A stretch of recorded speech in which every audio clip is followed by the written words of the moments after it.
day, Miss Tui Pari and her small feathered friend take a dip together in the hot soda springs near Rotorua. It was here that Miss Pari first found the tiny cygnet in a distressed state, having obviously been abandoned by its parents. Being a kind-hearted lady, she took the baby bird under her wings, so to speak, and called it whio. That's Maori for whistle, something the cygnet is noticeably good at.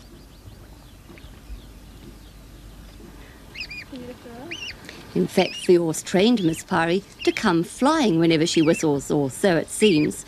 There's certainly no doubt as to just who rules the roost around here.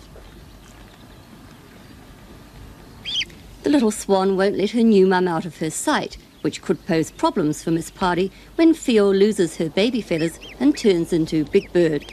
But in the meantime, the young swan's something of a local celebrity, and she's especially popular with pupils at the nearby Lake Rotoma school. There once was